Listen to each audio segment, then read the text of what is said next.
she's just something so special.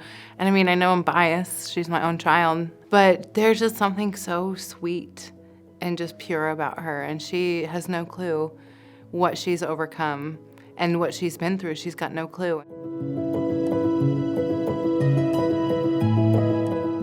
Found out I was pregnant with her in August of 2020. I went in for the 20-week ultrasound. They ended up spending almost the entire time, about 40 minutes, looking at her heart. They diagnosed that she had a hole in her heart. If you knew you were looking at a heart and knew what it somewhat should look like, you'd be able to tell there was a big hole. And I'm kind of spinning, and then I go a few weeks later, and the very first thing our cardiologist here in Dayton said to me was, "Your baby..." Oh. She said to me that your baby is going to be fine.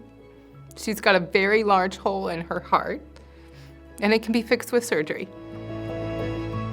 So she was diagnosed in utero with what's called DORV TGA, which is double outlet right ventricle with transposition of the greater arteries, which just means that the pulmonary artery and the aorta, they're supposed to come out on opposite sides, but they both, in the imaging, came out on one side. She was born on a Thursday night, and we came home on Easter Sunday. So they looked at her heart. Things were better than what they had anticipated. Actually, there was no transposition, and that it was just going out that side because the hole was so big. And then at 8 weeks, she started to show signs of, like, her heart was starting to fail. She was not nursing, she was losing weight, and so they admitted her to Dayton Children's for a feeding tube placement, which she ended up not doing well with. What should have been a 48-hour stay was an 8-day stay for our first time. And she just kept vomiting, and it was because of her heart failing. And finally we got her stable, and they sent us home with a surgery date. And it was at surgery is when all things just came crashing down, truly. Spoke with the surgeon. He said that her airway was too narrow for even the smallest breathing tube, and they would have to do an airway reconstruction before they could do the open heart surgery. The surgery itself, just everything was great until she caught rhinovirus, just the common cold, and it kept her out, took her out. She was intubated for 44 days. They couldn't keep ahead of it, and with her heart failing as it was, and she also was battling a respiratory virus, her heart was congestive heart failure, which is just edema around the lungs, and she just was essentially sitting there drowning, and she couldn't fight. They finally said, yes, we'll do it. It was just so many days of them waiting. And so they opened her up, and all they had to do was stitch up a large hole in her, in the ventricle, in the septum of the lower chambers of the heart.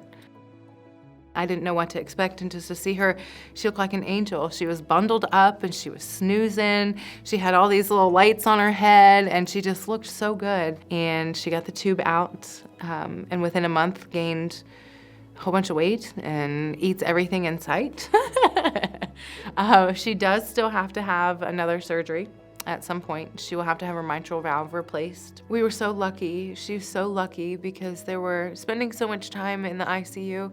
There were a lot of people who had it a lot worse, who didn't get to leave with their babies, or their babies had been in there and they don't think there's ever a chance for them to go, and we were given bad news, but we were given this rainbow of hope at the end that it's all gonna be okay. I mean, the heart is everything. As this might sound silly, I don't know, but parts of your brain can die and you can keep going, but parts of your heart die and you go right along with it. Heart attacks they don't just happen to old people, and heart issues are lifelong. My little girl, she'll never not be a heart patient.